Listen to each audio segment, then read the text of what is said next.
leader, you want to improve. And what the heck does that have to do with the Beatles, the band?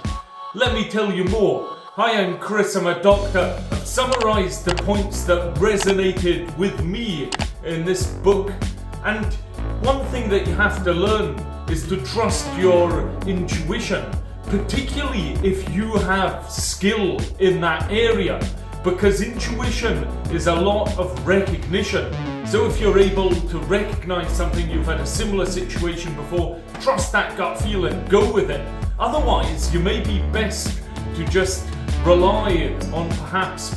Now, life's busy and we all have this impulse to kind of chase the most recent interruption, and often you can therefore miss the big picture if you're doing that. Now, unless the interruption is that I put a new YouTube video out, perhaps what you want to do is have a written kind of time block, a task of things that you're meant to do. It could be to do with work, family, friends. But once you've actually organised your calendar in such a way, it means that work can at least feel manageable and certainly be less stressful. Also, after this COVID pandemic, next time you're asked to travel because of work, maybe question it and say, is this something that is necessary? And of course, things are important, you'll commit to things. And the key is that one must actually follow through on their commitments and keep your word. Now, when we encounter challenges in life, like we all do, one has to remember to be deliberately optimistic. Optimistic is really a good thing. Optimists live longer than pessimists. Now, that isn't the main point of the Beatles saying, well, John Lennon versus Paul McCartney. Paul was an optimist, so he's lived longer. No, but optimists can often overcome roadblocks, not give up, and they see a failure as something that is actually an opportunity to learn, so that in future they can try again and be better. And also, optimists are not afraid to take responsibility for their mistakes or their decisions. Equally though, one needs to kind of temper this balance between optimism with reality. It can be a long and winding road, leadership, and a leader needs to actually have that purpose, because there will be setbacks along the way. And when you reflect on what went wrong, you'll be able to do something better next time. And when we're thinking about reflecting, there is this ABCDE method when looking at a situation. A would be the adverse event. One needs to actually identify this. Then the belief, how you feel about it. C would be consequence. Respond based on your view of what the consequences of how you can manage that event would be. D would be then disputation. That's taking a moment to actually step back and question your thoughts and your plan. And E doesn't actually stand for anything with E, although there's a few challenges in E, or there's a few E's in challenge. But you then challenge your belief. And really, that's just one way of stepping back. And when we're thinking about questions to ask yourself, you may think, do you question your negative beliefs? Do you celebrate minor victories? And if not, why not? And do you also understand your strengths? And I believe that everybody has strengths, but can you leverage your strengths to take you to the next level? Now, leaders with humility don't just compare themselves to others. What they do is they see what they can do. They can potentially do anything, but nobody can do everything all at once. And therefore, it's this kind of art of being authentic so that you can actually achieve any goal if you can be humble and also grateful. These are good skills that will help you become an authentic leader. So let's get back.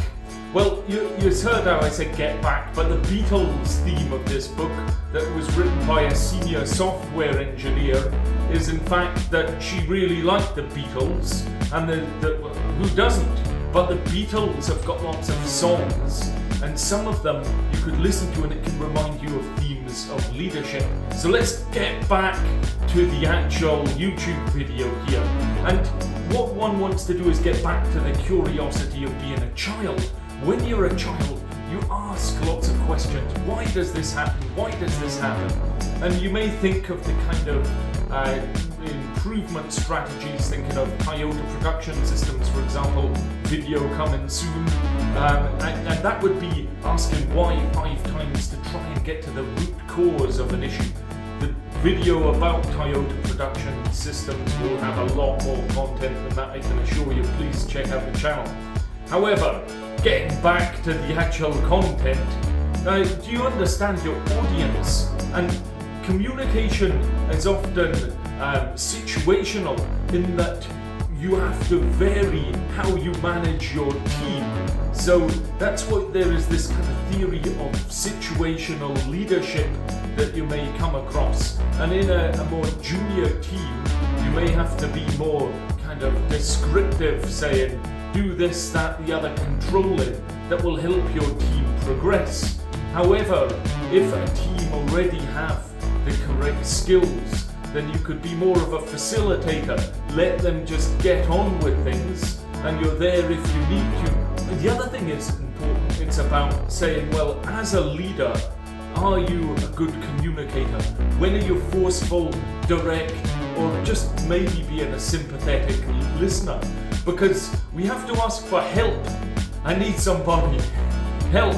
Not just anybody, somebody in your team. And when you're asking for somebody in your team's help, they see that you value their opinions. And that's important, and it also keeps you humble because you don't know everything. But equally, on the flip side of this help, it's imperative to help other people, not just for the kind of tit for tat, simply because helping other people will help your team progress. And the individuals in your team do need chances to learn. So what you can look at is which particular decisions are perhaps not that important, and that's one to maybe throw to your junior team members. Because if it's a reversible decision, and perhaps they don't make the best decision, they will learn from that, and you will empower your team by providing them with opportunities. Because, as I said, leadership is challenging, and there's conflicts, and just think we can work it out, when you next listen to that song. But by having to find the needs, what other people want. And I love this story about 2 chefs working in a high-stress kitchen, and they both needed an orange. There was only one orange available. So a more senior head chef came in and just said, look, I'm not interested. Bang, down goes the actual knife. Orange splits in half. There you go, stop bickering. And then afterwards, both dishes didn't turn out as well.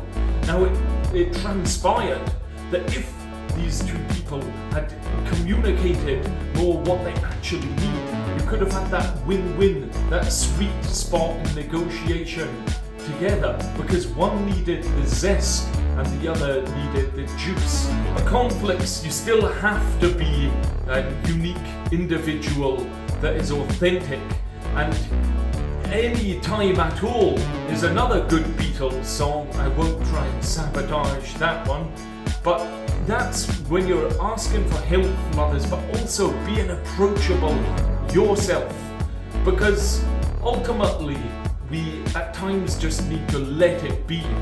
And by that, there's stress. Life's stressful, but one must remain optimistic and develop resilience. Now, if you do want to learn a lot about resilience, I've got a great, even if I do say so myself, YouTube video here about resilience that I'd highly recommend. But also living in the moment, mindfulness techniques can help, because it's important to realize that each of us is obviously a unique human being, and you've got this bell-shaped curve of kind of pressure and performance. You may hear it referred to as the Yerkes-Dodson law, and in essence on the left of that, that's where you're not taking action because things are boring, there's no pressure, what's the point?